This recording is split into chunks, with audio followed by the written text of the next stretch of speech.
How do you learn who you really are? It's not found in books. It's found on the battlefield.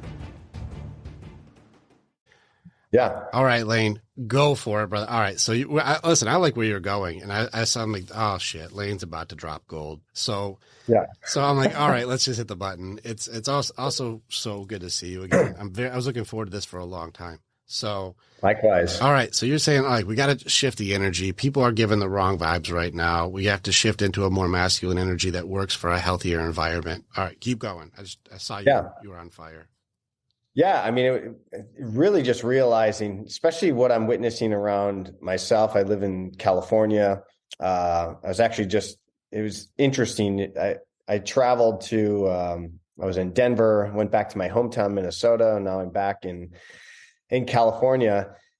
And there's something really powerful about some of the men that I know back in the Midwest, where you just get up, there's no excuses, you move forward in life. We have challenges, but we just, we tackle it and we move forward. We don't play the victim. I think it's very easy in this generation, especially in the younger generation, which is coming forward, that gets very triggered. We have to be safe in what we say to everybody. And I get it. Every generation changes, but I do feel like we have a very soft generation that's coming through right now, that I was never used to. And I'm working even with some of my clients and having to challenge them and saying, well, those that are coming out of college and wanting that job that's $150,000 a year and don't understand why. I'm like, well, you got to go cut your teeth on something. You got to go, go apprenticeship for a while, go make 50, 60 grand and go be hungry if you're living in California or New York. That's how I got going. I'm sure that was you too, is like, you got to be hungry. And I think that the hunger, there's this generation that they don't want to work. There's this part of them that just wants to be soft, and the fact of things are just given to them. Well, you know what? Life wants to challenge you sometimes, and you've got to step up and make that happen for yourself. So, what was the Joe Rogan? I was listening to him the other day, which was the hard times create hard men. Hard men create easy times create weak men. So there's it's close cycle. It's close to hard times create strong men. Strong men create good times. Good times create weak men, and weak men create hard times. Yeah. There it is. Yeah. So that's where we're at right now. And it's, we just got to go through that cycle and do the best that we can. And especially with the men that we're working with, I don't feel like we should lose, there was it's got trendy for a little while as far as toxic masculinity, where I was like, no, there's nothing toxic about being a man that's standing forward in the world for what you believe in, and, treating your woman right and treating your men around you right and standing forward for what you believe and working hard. There's nothing wrong with that. There's nothing wrong with working out. I'll be open with you on this one. I'm not plugged into some of the algorithms that some people plug, especially California stuff. And I'm in Illinois, and even still, it's very much same as California here. And so, I just did a podcast a couple of days ago with Njenko Vincent Deboni, who's a psychologist out in Sweden right now. He's from South Africa. And he was talking about toxic masculinity also. I'll admit, I had to Google it. So I'm not plugged into certain algorithms that put me into like, men are bad, men are bad, men are bad. And I've seen some of the stuff where it goes both ways. I've seen red pill stuff that goes, MGTOW and things go far this way. And then I've seen, extreme destroy men, feminist stuff. But it seems like these are like fringe groups for me. So I'm not really buying into either side of this fringe mentality. So I do want more information. Like, cause if you're plugged in, you're like, I've seen this and I've seen this and I've seen this, and here's the judgment and here's the hatred and here's the ridicule. Can you please fill me in a little bit? Cause I kind of am a little ignorant on people who are on the extremes. Yeah. Yeah. And I try not to go into the extremes either. I'm just hearing, the bits and pieces and, going through some of the, plugged in as far as the podcasts, and of course my Instagram feed, which is really interesting, feeds me some of these interesting tidbits, which is a whole nother weird world. How our algorithm, creates our future and our buying power and what it's like AI leading our next path in life. It's so interesting. Like I love that aspect of it because I've actually purchased some of the stuff that comes through my AI algorithm. But then there's also times where I'm like, I know this thing is trying to trigger me or get me to get pissed off about something. So I'm also, be at peace with that as well and understand, we're going to have differences. Give me an example of one that you've seen that, like, because again, like I'm so open on this one. I have a social media business and I don't even go on social media, man. So like some of the algorithms that go in, even our TikTok, we have a huge following on TikTok, and I can maybe scroll like 3 or 4 things and I'm like, I'm already good. Like it's hard for me to I can't plug into whatever that system is. And oh my God, let me just tell you, as soon as an ad comes up, I'm already done. So like I have a hard time with just the way that these are created. Give me an example of one of these triggering things that like, oh, here's some lady saying this, or like, these are some of the ideas that are like trying to trigger men, or even in this case, it seems like shame or judge men. Yeah. Jordan Peterson, if you ever Google that guy. So I'll just get some of the tidbits from his conversations on different podcasts or interviews.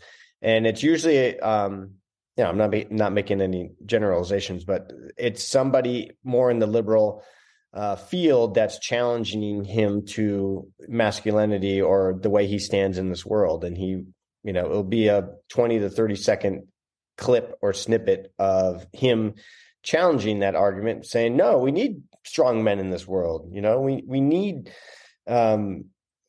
masculine men. It's not a bad thing to be masculine, and so, if I can, now that I know that you're on my radar about this, if it comes through my feed, I'll share it with you. I'd love to. Like I follow, obviously, it can't be in this field and not know Jordan Peterson, but also it's funny that I've seen like people would try and put Jordan Peterson on like the opposition of a liberal. He's like, I'm in the middle. He's like, he's not on any sides. He works with humans. So I haven't gotten any vibe from him that he's super one way or super the other. I think he's just more about like, can we just treat people cool and do what is right for, each other, not what is right based on what I think is right, because who is right, it usually messes up what is right. And that's kind of the vibe I've gotten from him. Yeah, me neither. And I think that's what's great about, look at these strong men that are coming forward, like him, like Joe Rogan, they open the platform for conversation. It's like, I don't care what you believe in, but let's just have a talk, let's talk about it, and I can stand forward for what I believe. And maybe I feel like you're wrong and maybe I'm right. That's okay. We're going to have differing opinions. Oh yeah. I have a message. You're in my message group with some big brains. I have one in there for that. And anybody who wants to go down a rabbit hole, if there's some people who listen to this stuff who are like, I just like to be entertained. And we'll get into who Lane is in a second here, because he's pretty fascinating. Well, some people just want to be entertained, but some people want to be challenged to grow. And so I have one question I'm going to throw into our big brains group, the great minds think differently. I'm going to put, what is truth? Because you see people argue about being right and wrong. I'm right, I'm wrong. Well, what is truth? Yeah. If I don't know what that is, please explain what truth is to me. And if truth leads to belief systems, and that's how we live and die based on what we believe is true, well, how much truth needs to be, or how much does our belief system need to be based in fact? Yeah. Do you need facts to have a belief? Ooh, interesting. And how much of your truth comes from inherent? And does it need to be a fact, or is it just my parents said that's how it is, and I never challenged it, and that makes it true? Is truth just agreements? Right. And if you have new information that changes the truth, can you accept it, or would you reject the truth for my truth? Stay with us. We'll be right back. Warrior, thank you so much for being a part of the information that we have. And you're part of our story as we are a part of yours. It's very much an honor to be able to connect with each other. If you want to know more, or you want to get started with working with me or working with our warriors so that you can begin your path to authenticity, strength, leadership, and accountability, this is the way. Together, we are way stronger.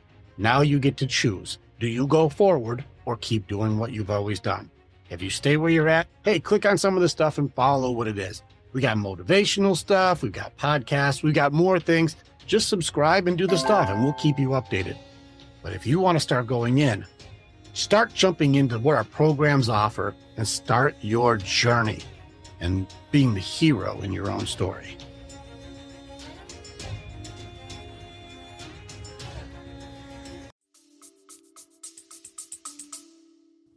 Yeah, because we get such a big dopamine hit when we feel like our truth is right.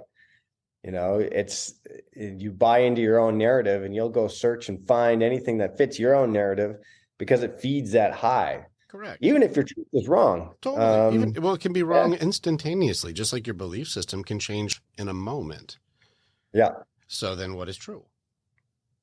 Yeah.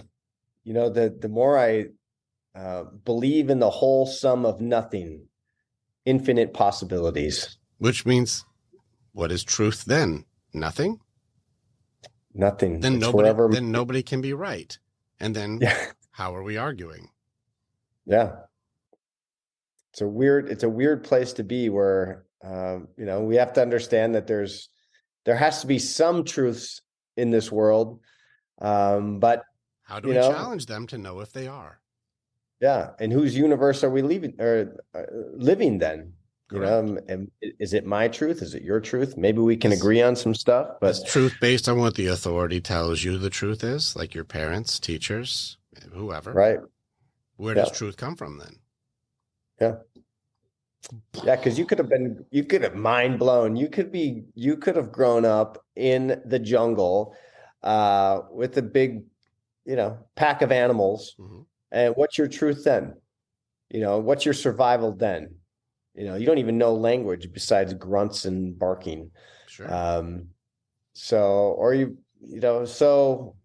think so much of our truth is based on society and family values, and the conditioning that we've been instilled upon from the early age. So, yeah, there's your truth. I think it's that first 7 years of your life is, where'd you grow up? Then I'll tell you your truth. Yeah. And then start going into that where how do you ever challenge to evolve if your truth is based on what you knew before you were 10 years old? Right. And so are you just because are you your training and that is it? Are you able to? This is one thing that helped me, especially my evolution, is Marcus Aurelius was the king of Rome, and they call him the last philosopher king. And he was the king at the height of Rome before the Argentine plague. And so that made COVID look like COVID was a sniffle compared to this thing. This killed it was close to 15% of the population died from this. It's millions and millions. So many deaths, they couldn't even bury the bodies. They just had them piled in the street. Couldn't do anything about it. And that's legit. That's you want to talk about an epidemic. That's one. Yeah. And so he was there during this, but Marcus Aurelius was the king of Rome. And one of his philosophies was, if you give me better information, I reserve the right to change my mind. Uh-huh. And so, listen, I may be the most powerful man on earth, and I may be able to snap my fingers and have any request I have become a demand. I can do that. But if you're giving me info that I may not agree with, please give me information, show me why it's correct, and I reserve the right to change my mind with new information. Yeah. Where did we stop having the humility that even the king of Rome would have the humility to go like, maybe I'm not always right about everything, so I'm listening. Well, how can we, as just regular citizens, have more ego, more pride, and more audacity than the king of Rome? Yeah. As you're talking about king of the world at that time, technically. Yeah. This goes into this point of, our ego creating who we are too, and our truth. Who am I as a person? How are my behavior patterns? How do I react to the world? It's all created since early childhood. And I can tell you, even from the clients that I see, I work a lot in the psychedelics, bringing people through therapy in using psychedelics, that their world has been created. And some very harmful things have been created, and their truths about who people are and how relationships work and how do I trust a man or a woman. That's really created a very I would say, more negative aspect and negative truth in their life. Whereas psychedelics have the ability to release a lot of those untruths and allow you to come back to more a balance of nature, if you will. So allowing nature to speak to you, because I do believe nature has the biggest truth for us, and so does source. So however you want to connect in with source, whether that's meditation, breath work, exercise, taking a walk, taking a swim, psychedelics, we got to get back to source, and we got to get back to our truth that way. And so I feel like psychedelics can help reveal that source truth within yourself. So if you're having some of those negative thought patterns that are really probably not serving you the best for your truth and moving forward, go to psychedelics, or you can turn to psychedelics. We're going to have some fun with this. Just Lane, give a little bit of your background, because I'm going to revisit exactly what you just said, and we're going to unpack that for people so they know what you're talking about. So tell people, what do you do? Because, I guess technically you're my supplier, but like you work in a field that I have been researching a lot, and I feel so blessed to know you. So please, I've had such good experiences I want to share with even just what you do. Please share what you do, and then let's get into some cool conversation. Yeah. I work full time as a psychedelic guide. So basically taking people through therapeutic sessions, which could be sometimes 10 to 20 years of psychotherapy in one sitting, utilizing psychedelics. And I work more in the underground space. I would say I ended up not realizing I was going to be in this field, but I went back to school. It all kind of came together, 10 years ago. I went back to school. I got my master's in spiritual psychology. And it was really just understanding these different practices and principles of how I can release trauma and come back into that loving place within myself in order to heal and to move forward into this world. And I found a really interesting way of combining that world in with psychedelics, because I felt like they really went hand in hand. And honestly, one of the big reasons why I got into this field is my own therapy through it. So going through, diagnosed with depression as a kid, learning later in life that, wow, mushrooms are a very powerful medicine. And this was before it was trendy. This was, 20 years ago, I had my first psilocybin experience, and I was like, wow, this is amazing. I feel great. No heavy down. And I started making my own microdose pills. And I started using them for myself and friends and family. Ended up doing my first ayahuasca ceremony, which helped relieve a lot of that stress and anxiety that was existing within myself. This was just over 10 years ago. And I would say my first ayahuasca experience really shifted things for me as far as, maybe this is a path for me to help bring this type of a medicine, natural medicine, to people in order for them to heal. Because I saw what the benefits of natural medicine, plant medicine, was doing for my body and for my mind. And so I wanted to start sharing that with other people. And here we are, and I've got, and what's interesting is there's no advertising really with what I'm doing, except for I'm doing this right now, but it's just all word of mouth. And I just let the medicine and I let the work speak for itself. It's powerful too. Yeah. And I definitely I was 3 people down word of mouth to even get to find out about who you are. And so it's out there. It's pretty interesting. Uncle Bill says hi, by the way. Hey. So in any case, it's very cool to be able to have I'd call you like a spirit warrior. You're on the spirit side. You're the soul, the energy side. That's where you seem to resonate your mastery, and it's so needed as all the different parts of us fit together. And people sometimes think it's just one side, but each side is necessary. And so when people neglect the side that you talk about, I see people truly struggle with purpose and struggle with acceptance and struggle with understanding themselves. And so I think I talked to a guy who's a heart side coach, Les McDaniels. He's in the group too with us. And he's heart side master. And he's like, this is our meat suit. This is our space suit that holds the soul. This is our spirit and who we are. This is going to die, but who we are, energy here, that goes on. And so we have to nurture that part of us.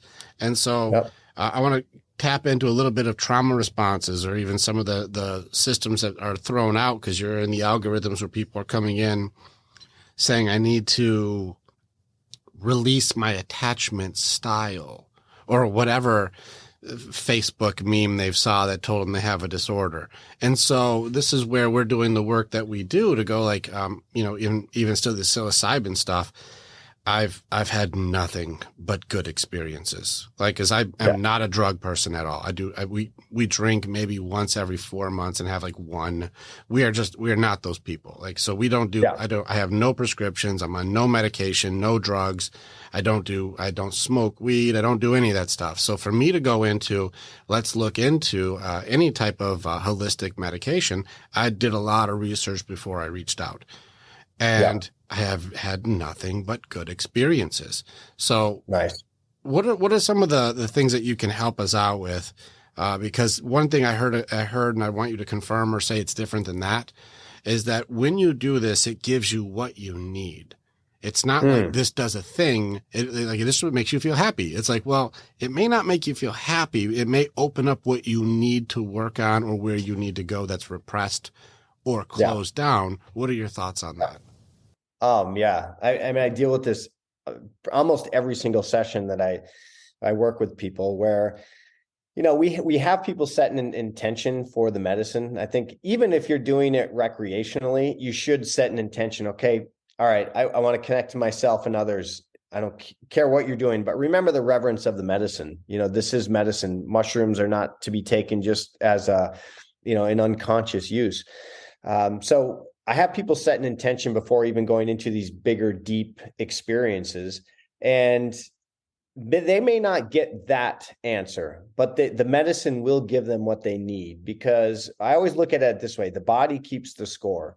So if you have trauma, especially from an early age, that's stored in the body, because when you were 6 years old, you went like this, you tensed up and you're like, oh my God, what am I going to do with all this? And it's stored in the body. And that has a memory. And so you may want to go explore and have this big mystical experience and see ancient Egypt. But guess what? The medicine's bringing up that trauma from when you were, sexually molested as a little kid. And that's what you're going to deal with. So you have to go through the darkness. The body's saying, you know what? I would love to go have my mystical experience, but right now, in order for us to be at peace, we need to release this. And so welcome it. Whatever that trauma is, whatever that darkness is, that's what I help people do, is like, let's go into it. What is it here to teach you? Because within that, and oftentimes I look at myself as your best friend going through these experiences. Let's go through it, brother. What is it? What do you see? And let's talk about it.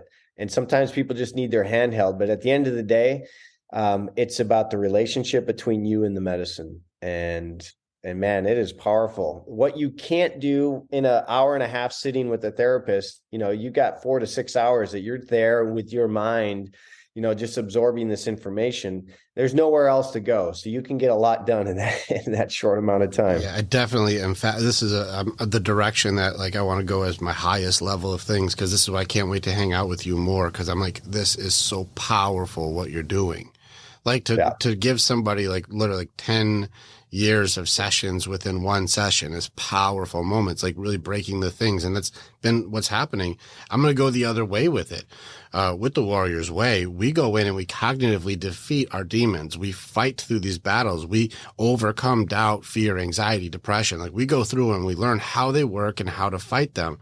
And so I was at a point with my own journey that I'm like, what other demons are hidden in here? I want to go in and find the demons. I'm like, I've been killing so many things for so many years. I'm like, I'm ready to have dinner with the devil. Let's see what comes up here. Let's do this. So even when I did my own hero's dose on this, let's see what happens. I want to see what comes up. I'm ready for whatever battle comes in. What came up was the part of me that was the most repressed was not darkness. It was light.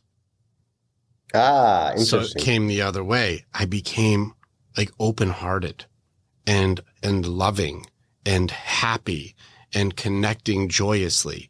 the part of me that was the most closed off was like the sadness and openness and love and all that category. Well, I had so much control, so much tactic ability, so many cognitive awarenesses, and so many like, this is the defense strategies for this that work best, and optimization, that like, I have killed these demons, I have broken these curses, I have beaten these battles. So I'm like, what? I'm ready to fight. I'm ready to go in and let's kill something. Yeah. And they're like, you don't need to kill anything. You need to love. Woo, nice. And it opened it up the other way for me. And I was like, whoa, like this was taking a whole different direction. Cause listen, I'm one of those two guys who's like, let's go into battle. Let's go do some things. And it came up where it's like, you need to connect. You need to open your heart. You need to be vulnerable. Wow. This is the part that you've closed off for yourself as part of your trauma response, which I don't call it that, by the way, but this is what people have been using. And this is where I would probably take it, where like that experience was what I needed, but it wasn't what I was looking for. This wasn't my intent. My intent was like, let's have a dinner with the devil and let's ask some tough questions. Let's go for it. I'm ready for the warrior. Yeah. Yeah. But nothing. And it was love. Yeah. And you've already been there. Isn't it interesting? The medicine, I find this interesting because in psilocybin experiences and with ayahuasca, oftentimes the medicine would be like, you've been there. Like you've worked, like, I want to give you something beautiful, which is, let's just open your heart. Let's just dance with some of the angels right now. And that's what your soul needs. And so that's beautiful to hear because you've been a master of this, into the mind and like, taking charge. I've got my sword. I'm going to go slay the dragon, and now it's like, okay, now I can soften, now I can hold the tender baby in front of me, which is myself, so that's really real beautiful. Talk. Your side's not wrong. My mastery is on mind and body. And so talking to a spirit side like you is fascinating. And then talking with other guys who are heart side, well, that was my most repressed side. So I've been working spirit side for a couple of years now, and I've been unlocking big parts in there. Heart side was completely shut off. I do an analogy where like if we were all in there, we understand what the building is supposed to be like, and you walk in and there's the sections, you're like, okay, I see this is body side, this is the gym, this is where you do breath work, this is all right, I see that stuff. And then I see your mind, so your library is here, and this is where you do your mind work and you do that stuff here. And then I also see this is where like you do your meditation and your prayer and you do your spirit side is over here. Why is there a wall here? And I'm like, I don't know, there's been a wall there for 30 years. They're like, not supposed to be a wall here. They're like, give me a hammer. I'm like, what are you doing, man? Don't start demoing. Yeah. Just give me your hammer. Like, oh God. Okay. And they're like, bam, bam, bam. They're like, look through the hole. And I'm like, oh fuck, I got to repair this hole now. And you're like, hey, there's a door back there. They're like, yeah, that's your heart side. How long has this wall been here? I'm like, I put that up when I was 10 years old. They're like, we got to demo this wall, and then we got to go in this side. And so when they were like, you said like, hold the inner child of yourself. And I'm like, what the fuck? That's not in the gym. That's not in the library. And that's not in prayer. What are you talking about? It was in the heart side. Yeah. So sometimes these things like you're doing will just knock the wall down and go, there's a door that you've had closed off for a long time. Right. Yeah. And that's a big part of it. And even now I would say, I've been doing this for a long time, and I still don't want to go face, the ego sometimes, and still don't want to go melt into the medicine. But I know that it's some of my biggest untruths and my biggest growth has come from these types of sessions. Cause it really is about connecting in with your heart. And this reminds me too, is that one of my master teachers at one time, you can get conflicting reports, by the way, because sometimes you have the spirit world that will tell you things. I should do this, I should do that. And then you've got your teachers or maybe friends and family around you that are telling you another. At the end of the day, what you trust is your heart. So the medicine can help open you up and give you different insights, but also connects you into your heart. So this is where I always tell everybody else, it's like, at the end of the day, you may get a mission from the spirit world, but at the end of the day, trust your heart. What does your heart tell you to do? That's where you move forward. That's how you take charge in this world, You've worked with enough guys. I work with men mostly. I got women, but like work mostly with guys. That's a tough sentence, man.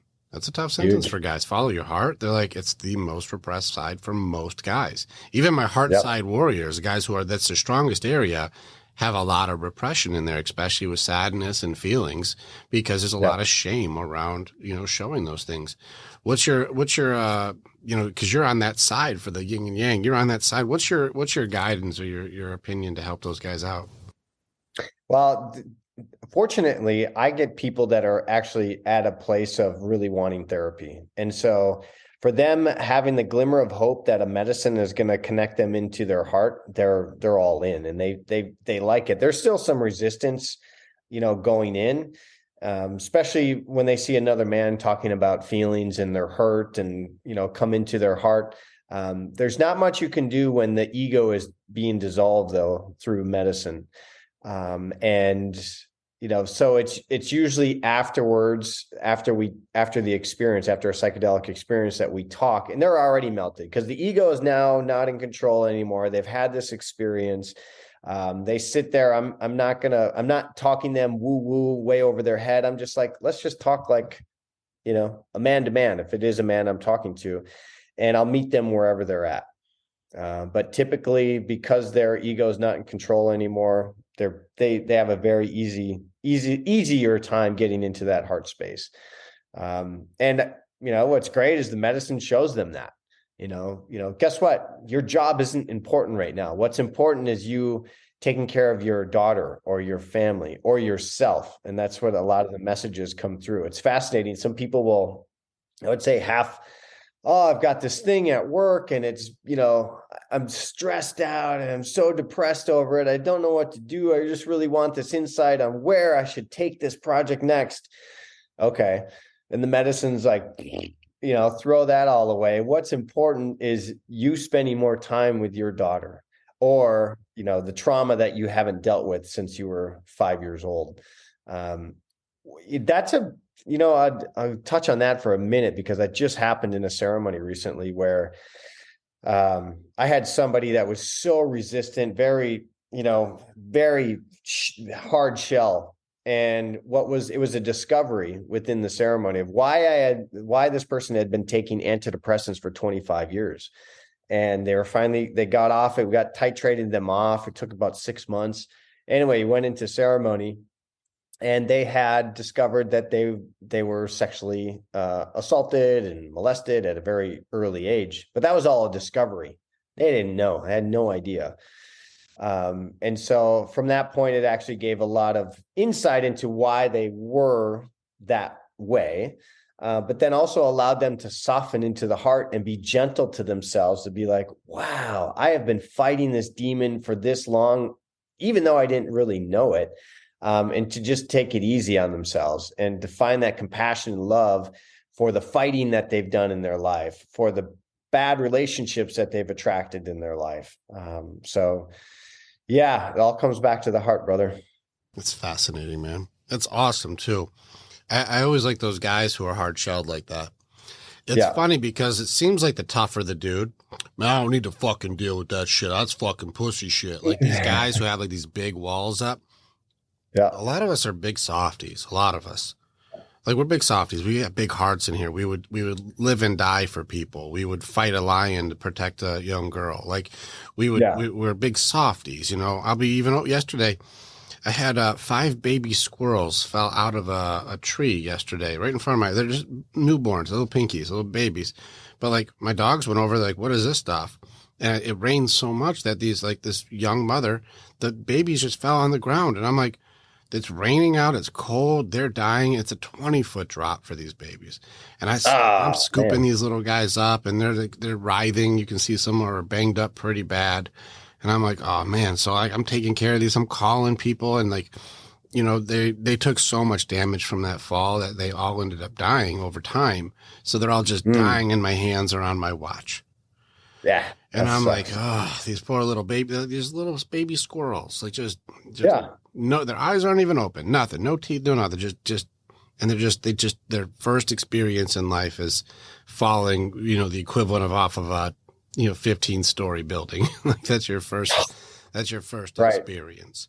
That's your first awakening to this world. Yeah. Yeah. And so none of them ended up making it. I did the thing where I did the little squirrel noise and the mom would come down and grab them, and the mom just never did. And they just ended up passing before the mom could grab the squirrels. And it was sad, man. I was going through that stuff, and here I am like, listen, by all means, I'm a pretty tough dude. I'm a hard-looking guy, and we're tough in the way I've fought dragons, man. I have beaten demons. I have gone into hell for people over and over again. And here I am with these little baby squirrels getting all fucked up. Yeah. Like, I'm a big softy, man. I'm a big old softy on this stuff. And I am. You know, Andrea keeps giving me shit. She's like, I found a little baby bunny that got attacked by a cat, and I'm taking care of this little bunny, and the bunny didn't make it either. So she's like, how are you finding all these little babies? I'm like, I don't know. She's like, why do you keep bringing them in? Why do you keep bringing them in? I'm like, I can't leave a little baby just sit on the ground just dying. I can't do that. I don't have whatever that is. There's a thing inside of here that won't allow me to just leave a little baby on the ground to die. Right. You're a big softy. Can't do it. That's what it comes down to. So then you see these hard-shelled guys, these guys that are like, nah, fuck it, man. I don't give a fuck. You can't fucking faze me, blah, blah, blah. And I'm like, you know what your biggest fear is? It's like, I don't fear nothing. I ain't scared of shit. I'm like, your biggest fear is your feelings, man. You're terrified of your feelings. You're terrified to show people that you're going to cry. You're terrified to be appeared as weak. You're terrified to feel what you really feel because people don't show you empathy and you don't know how to deal. Like, you're terrified of your feelings, man. And that's why you close that shit down and act so damn tough all the time, because you're closed off, because you're terrified of, if I feel it just hurts, and I'm afraid to be hurt by my feelings. I'm like, yeah, you may look tough. You may act tough. You may be 6'3" and 260 and just badass. Gotcha. But you're scared to be vulnerable, scared to be open, you know, and on spirit side, and this is where I want your opinion, the term surrender is backwards. You know, body side, that's one thing. But the spirit side, if somebody surrenders on spirit side, that's a very different word than I quit or I give up. And I definitely want your opinion when someone goes in and they work with you and they're working through that shell. They're working through the fears of whatever it is that they won't admit to. And then they get to the point where on the spirit side, there's a surrender. What is your interpretation of that word for people who are going through what you help unlock? As far as the surrender aspect of it, yeah, it's really coming back into their authentic self. And so there's what I've seen over the years is, we think of the maybe you've heard of the golden Buddha, with the layers of onions that have been created around the golden Buddha. And so specifically around psychedelic is what we start doing is removing these blocks or removing these onions in order for us to be in our authentic self, our authentic living. And really that's all it is removing these branches, removing these blocks and the dirty aspects of ourself that are not allowing us to surrender into who we truly are, and going back to that harmonious aspect of nature. Because, you know, if we could just learn to live with nature, if we can learn to live within our authentic self, with our loving self, nothing else really matters. We can flow through life. Bad things happen to us and we learn from it and we just move on. But yeah, there's a lot of resistance, man. That ego is strong in a lot of people, because guess what? It's the ego's kept them safe for many years as well. Because we're not going to open up to that female. We're not going to open up to that male, because the last time I was vulnerable and I opened up and I felt safe, guess what happened? I got attacked and I got hurt. So now I'm going to put up a big shell. You know, no one's coming within 100-foot radius of me because I'm that strong, because my 5-year-old boy is so pissed off right now that I'm not letting anybody in. No, I'm strong because I keep people away. I separate because I'm too tough. When really, you're right, the protection system. And this is where I want to get into the psychology part, where I want to work together on this one. Some people would say, like, well, that's his trauma response. I'm like, no, it's not. It's his protection system. This is how he survives. This is his survival system. Now, this is where I don't call it trauma responses, because that means people create an identity around something that's unchangeable. No, it's just the protection system that you use. It fall under coping mechanism. It's just, well, Yeah. I didn't have control. I got hurt. Here's how I developed a system to survive. Yeah.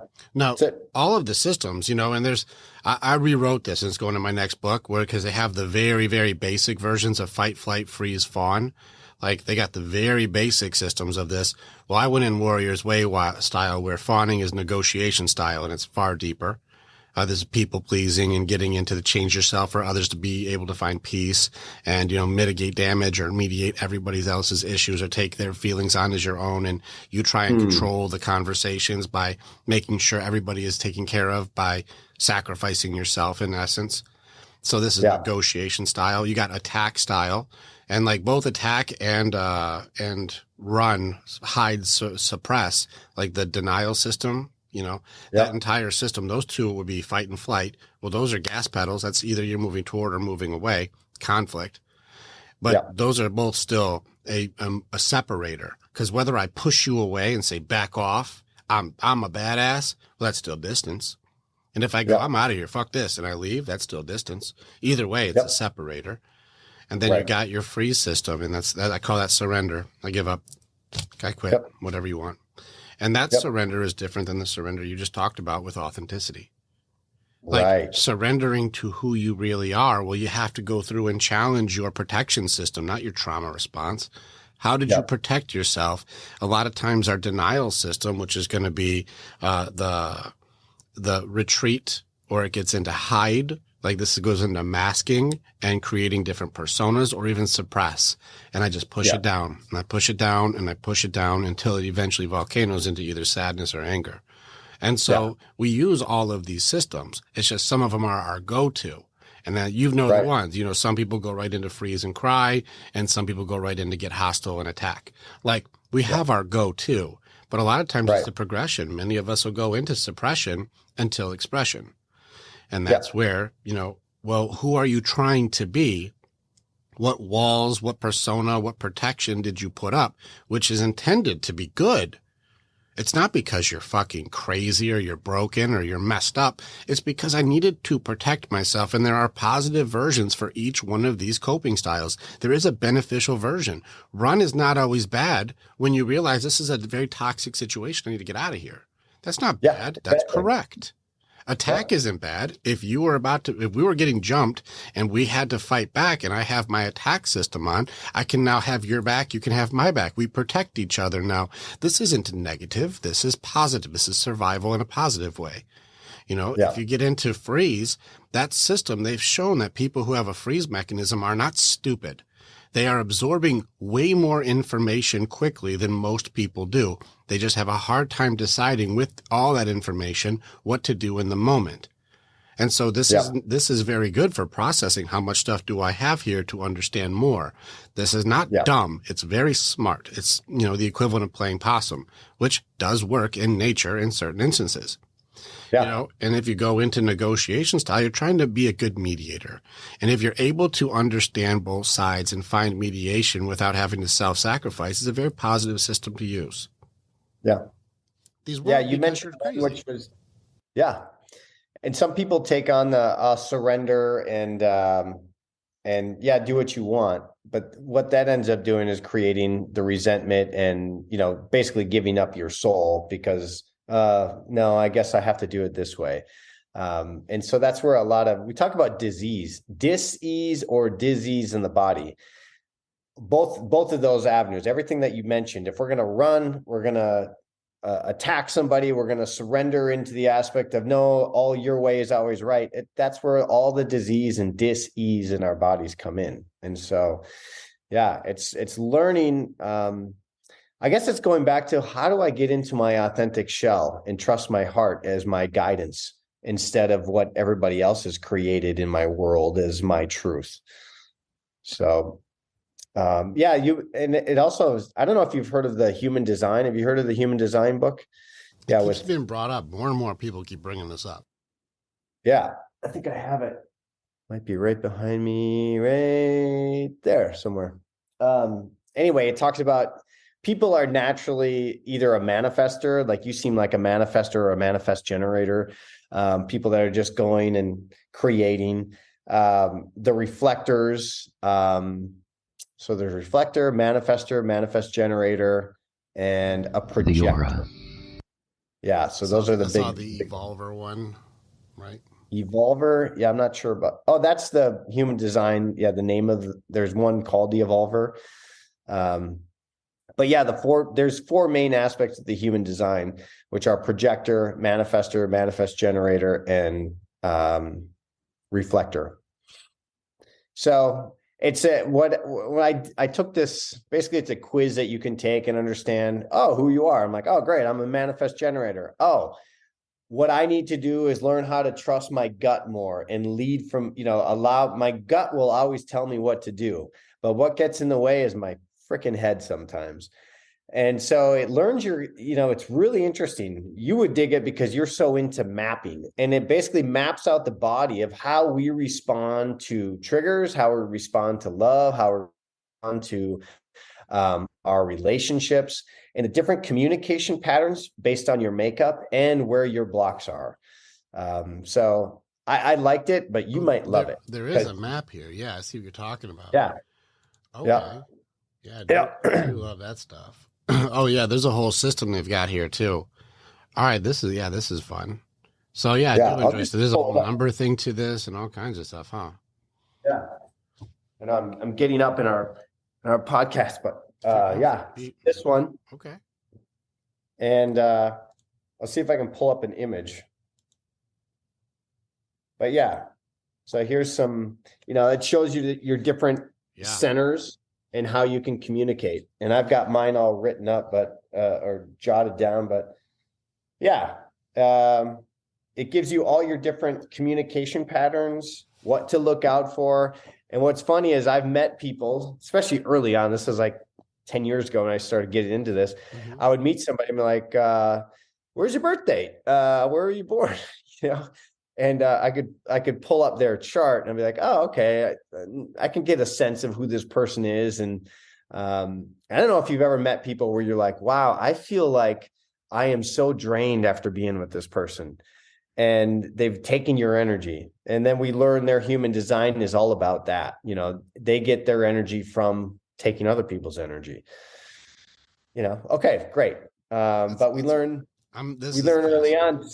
Yeah, stay away from those people. Well, it's very interesting too, because there's a lot more talk. Remember, I'm on psychology and body side. What's the action? What's the battle? What are you fighting through? What are your perseverance? Are you going to quit? Or are you going to keep going? Can we lock shields and keep battling forward? Persistence, like that's my area.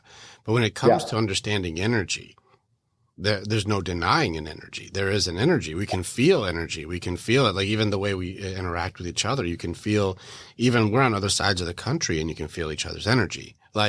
So there's a thing there I can't deny, but I don't know much about it,? And so that's why I'm more fascinated to hear I know those people. I know what you mean. I look at behaviors and I look at traits and I look at things like this. Does that match what my goals are? Is there a boundary that I need with this person? But to understand, that person's design is as a taker of energy, and they are going to absorb like sponges when they're around you. And I have people that drain me. You're not wrong. Yep. Interesting. Yeah, you're like, you got to pay me double now. You're taking all my energy. Listen, it's not wrong, but there are conversations when I'm done where I'm like, oh, geez, I think I need a nap after this one. Yeah, or I need a bath. Holy cow. Or shower. I gotta wash that off. That conversation's dirty. Yeah.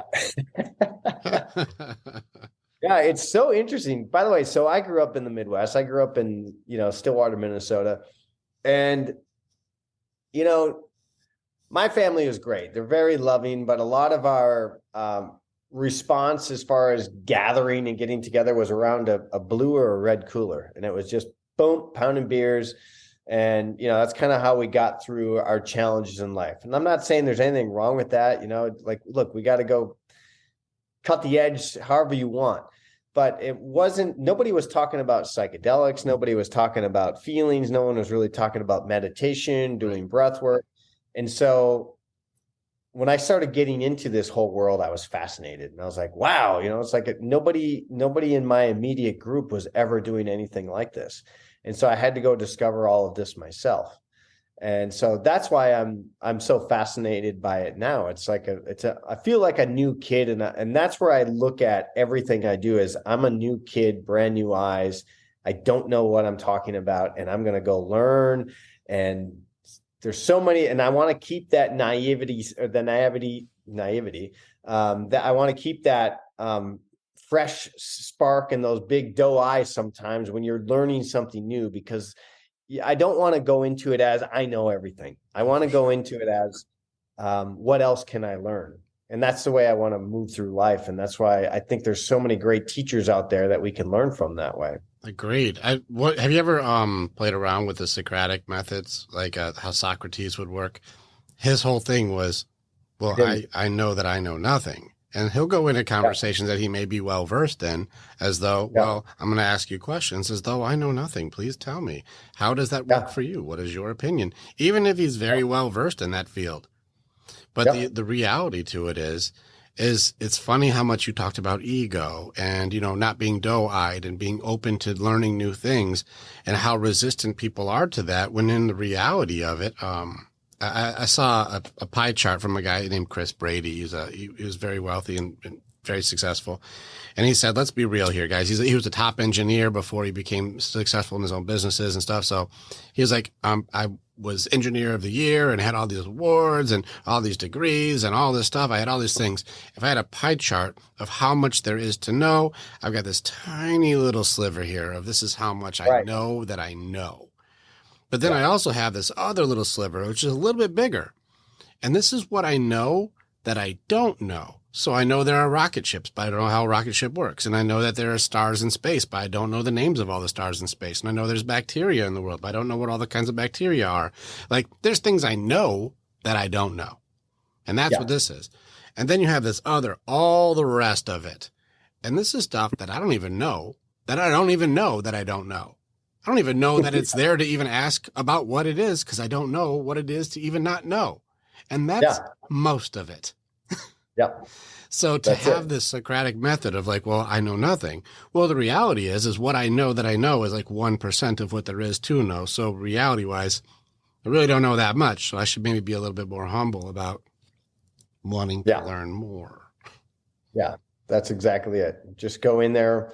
That's what I try and do every time. If I don't know, I'm like, great, teach me. And I'll tell you if it resonates with me. If not, how much have you unlocked people's like true humility with that? Because it takes a high level confidence and humility to do what you just said. How often do you see people coming in where their ego is not their amigo, and you get rid of that false friend and you find that humility? How does that relate with what you've seen? Yeah, a lot of the time people come in because what's interesting is they've thought a pattern or a belief about somebody so strongly, someone that's harmed them. And it may not be the first session, but maybe number 2 or 3, they've softened and seen that, oh, wow, this individual that hurt me was actually really hurt themselves. And they did the best that they could at that time, given their mental and physical capabilities. And so it's nice to see that belief get shifted and change. So it does happen a lot because if you think about it this way, if your belief or something that you're so hardwired is that, and that's the ego that's created this belief, when that is dissolved, now where is our truth? Now where is our navigation? And it comes back down to source and into heart. And you're like, And so if we can lead from the heart, and I know it's really difficult at times, but if we can lead from the heart, then man, there's no good or bad. It's thinking that makes it so. No good or bad. It's thinking that makes it so. So I love it. I have found the same answer, even on the other side of the equation.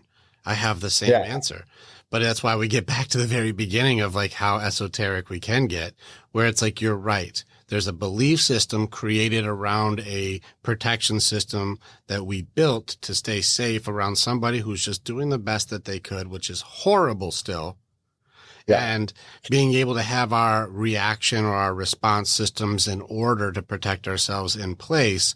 That's our beliefs, and our beliefs are based on our truth, and our truth is never challenged because it's an opinion.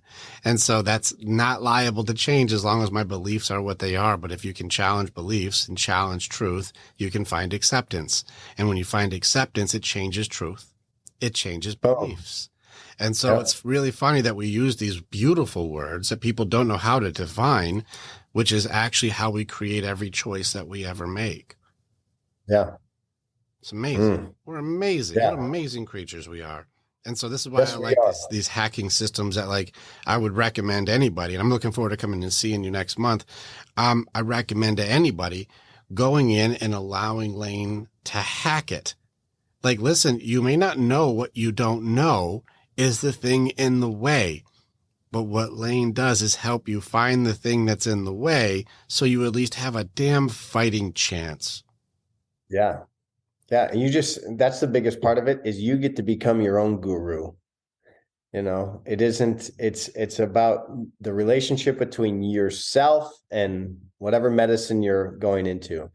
And I think that's the biggest, sometimes a misconception into, well, I'm going to go to a healer, or I'm going to go to this guy. I'm like, well, call me whatever you want. At the end of the day, you're the guide, you're the healer. You do it yourself. I'm going to create a pretty positive, amazing experience through sound and music and through the, really good medicine. But at the end of the day, you're the one fighting that demon. You're the one exploring it. I'm there helping you, holding your hand, talking you through it. But at the end of the day, it's all about you. Yeah, man, it's powerful stuff. I know my experiences, but all right. So people who are listening are like, okay, what are you talking about, man? I don't want to go into some freak out session or lose my mind or see the world like a kaleidoscope. I'm not looking for that. But I don't want to be hung over for 4 days, and I don't want to feel like crap afterwards. Is that what happens? Yeah. I mean, if you're specifically into psilocybin, no, that's the beautiful thing about this medicine. We're attaching to serotonin 2A receptors in our brain. So when that happens, yes, we can get some euphoria. We can get audit, what we see, what we hear, is pretty far out. And we can get into a lot of the psychedelic realms in that space. But you feel good after the journey ends, after this metabolizes through the system. It's almost like, well, I feel good. There's no heavy down, like, if someone was taking cocaine or alcohol, it's like, oh, you feel like shit for the next few days. It's none of that. It's really an amazing experience. Through some other experiences, LSD, through MDMA, depending on how much, you can feel a little tired, the next few days, but, even MDMA is now getting legalized. I was just at the psychedelic conference. And so in the appropriate doses, it's done so many beautiful things for post-traumatic stress. But again, remembering the reverence of this medicine, don't overdo it. Don't overuse it. People have done MDMA and gone on, 8-hour benders and continue, taking too much. So don't take too much, It's like you gotta learn your dosage, and you gotta learn the reverence, and remember that what its intended use is. But I would say if you're ever in doubt, the easiest one to go to and the safest is psilocybin. It is by far the safest, easiest on the system. 0.2% of people actually ever had to go to emergency room with psychedelics. So it's like 100 times better than drinking alcohol or even caffeine for that matter. I'll concur, man. Like anything I've ever done with psilocybin, it lasts for like you said, 4 to 6 hours. And even when I did a full hero dose, I went 5 grams. I'm like, let's see what happens. Yeah. I just felt good. And then when it came down, I felt great. I didn't have any hangover. And the next day I had a full day of work. And I felt great. I had no residual. I had no hangover. I had no issues with this. I only felt like that was only a positive experience. And, it unlocked, even with Andrea and us, it unlocked this deep connection thing with us. It was a very, very beautiful thing. It was wonderful. And so, you know, that's why I say I recommend anybody who's like, I'm curious and they want to reach out to Lane. Let me like start with the small doses. Let me understand a micro dose or a social dose, like something that's like, I'm not going to have any wild experiences, but it just makes you feel just a little lighter. Yeah. You know, it's a little lighter. Just a little lighter. It makes the sparkles a little more sparkly. Like it just makes it just a little nicer. And I mean, you know, the simple science on it is you restrict blood flow to the part of your brain, specifically on psilocybin. You start restricting blood flow to the default mode network in our brain, where a lot of our chaos, where we constantly focusing on the past or the future, that's where a lot of those thought patterns live.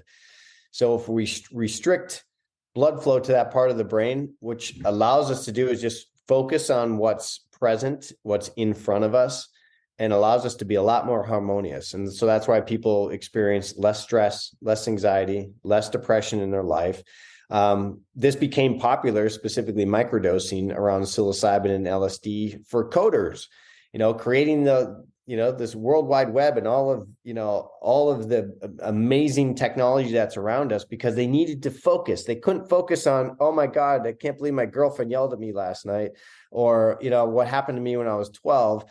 It allowed them to shut and, you know, put the blinders on. You know, it's like a horse going through, you know, it's like just allowed you to be there present with your thoughts and what needed to get done. And man, it's been really amazing. And also for getting people off of antidepressants, allowing them to, you know, come back into nature and to live presently within their own mind and in their own heart. So can't say enough beautiful things about psilocybin, man. It's a powerful, beautiful medicine. Agreed. Yeah, I'm looking forward to having more time with you and doing that together, because like it's such a beautiful experience.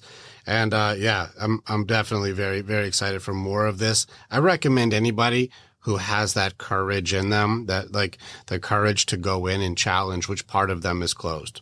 Which part of myself is locked up? Which part of myself have I been neglecting or denying for my entire life? And if you're sitting here in a denial state of the masks that you wear, or the persona you put off, or I'm a badass, or I've got it all together, or I'm fine, I don't need no help. There's a lot of stuff when you start knocking that stuff down to go, damn, I really have been living a life that is somebody else's. I have been living so inauthentic for so long that I don't even feel like I've lived these years as myself. And all of the praise, I had a really awesome conversation with, it was Corey Burrier, I think that's his name. And that we did a breakthrough on him stuff where he's like, I've been wearing the masks that have been protecting me for so long that knocking off those masks and starting to live authentically, it's like turning color back on in the world. Yeah. And so being able to have that moment with you is like, I recommend that. I love that. Yes. Well, in that, I have a ceremony starting in 15 minutes. Yes. I should probably get going. I got my next call too. So we're going to be in touch. I'll be texting you later. Thank you for the time on this. And definitely we'll send some stuff to Randy so she has all the info to make sure all the links that everybody needs to get to you is there. But we need to make sure that you become far more known because of the miracle work you're pulling off for people. Amen, brother. And you as well. So this is how we do it. We working together, share the information. Love you, brother. Thanks for having me on. I look forward to doing this again sometime. You got it, brother. I'll talk to you later. Have a good one, Lane. Okay. See you, buddy. See ya. Click on the button and you can become the hero in your own story. It's time to start making the choices to change. And the evolution that you're going to do begins with choosing the next step. This is the way. And together, we're always stronger.